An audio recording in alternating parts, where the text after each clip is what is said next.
Shalom Bapak Ibu Saudara yang diberkati dan dikasihi Tuhan. Selamat berjumpa kembali dalam renungan firman Tuhan hari ini. Mari kita berdoa bersama.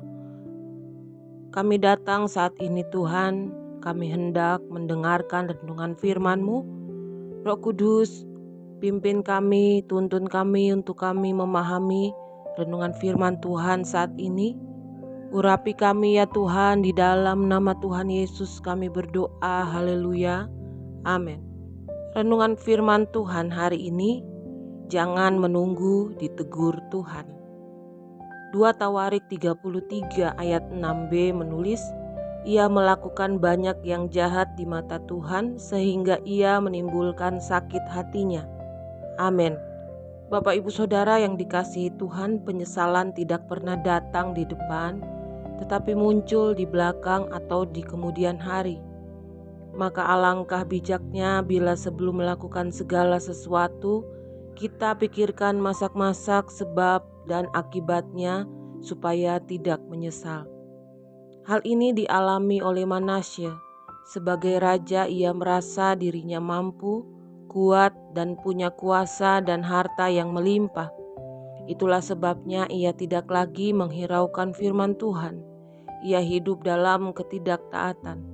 Manasye melakukan kejahatan yang luar biasa, padahal ia tahu firman dan itu sangat menyakiti hati Tuhan. Bahkan ia lebih memilih mendengarkan nasihat dari penasihatnya yang jahat dan menuruti rakyatnya daripada mendengarkan nasihat dari Nabi Tuhan. Dan lebih keji lagi, Manasye mendirikan bukit-bukit pengorbanan kepada dewa-dewa. Tidak hanya itu, ia juga rela mengorbankan anak-anaknya sendiri sebagai persembahan kepada Baal. Sungguh hati Manasye sudah benar-benar sesat. Namun saat ditegur dan diingatkan Tuhan, ia tidak bergeming seperti tertulis. Kemudian berfirmanlah Tuhan kepada Manasye dan rakyatnya, tetapi mereka tidak menghiraukannya. Oleh sebab itu Tuhan mendatangkan kepada mereka panglima-panglima tentara Raja Asyur yang menangkap Manasye dengan kaitan, membelenggunya dengan rantai tembaga dan membawanya ke Babel. 2 Tawarik 33 ayat 10-11. Manasye benar-benar dipermalukan. Bapak Ibu Saudara yang dikasihi Tuhan, meski demikian Tuhan panjang sabar dan penuh kasih. Tuhan tetap mengasihi umatnya.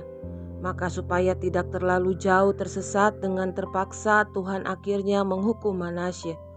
Tujuannya bukan untuk menghancurkan, tetapi supaya bangsa ini bertobat. Maka dalam keadaan terjepit inilah Manasye baru menyadari kesalahannya. Ia datang kepada Tuhan dan meminta pengampunan. Mendengar kesungguhan hati Manasye, akhirnya hati Tuhan pun luluh. Tuhan pun melepaskan dia dari tangan Raja Asyur. Lalu Manasye mulai hidup dalam pertobatan dengan menghancurkan dewa-dewa Baal, patung-patung dan bukit-bukit pengorbanan pun dimusnahkannya. Akhirnya Manasye mengalami pemulihan. Jika saat ini kita sudah jauh dari Tuhan, segeralah bertobat.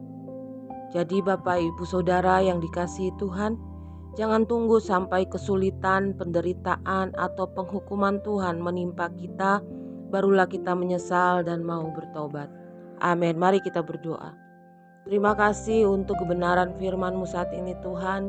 Tuhan mengingatkan kami kembali untuk kami tidak membangkitkan amarah Tuhan dan tidak tunggu ditegur Tuhan baru kami bertobat. Tuhan tolong kami agar kami selalu menyadari hidup kami membutuhkan Tuhan. Terima kasih Tuhan, berkati para pendengar saat ini. Apa yang dicita-citakan, dirindukan, Tuhan tolong di dalam nama Yesus. Yang terbaring sakit, Tuhan jamah, Tuhan berikan kesembuhan di dalam nama Tuhan Yesus. Yang sedang mencari pekerjaan, Tuhan tolong berikan pekerjaan yang terbaik. Yang berusaha, bekerja, Tuhan tolong berikan kemampuan menjadi pekerja yang baik dan menjadi pekerja yang sukses. Terima kasih Tuhan.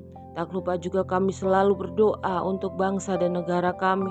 Tuhan tolong bangsa kami, pulihkan bangsa kami. Bangsa kami ada di hati-Mu di dalam nama Tuhan Yesus. berkat-Mu melimpah bagi kami sepanjang hari ini. Haleluya. Amin. Selamat beraktivitas. Tuhan Yesus memberkati kita semua dengan limpah hari ini. Amin.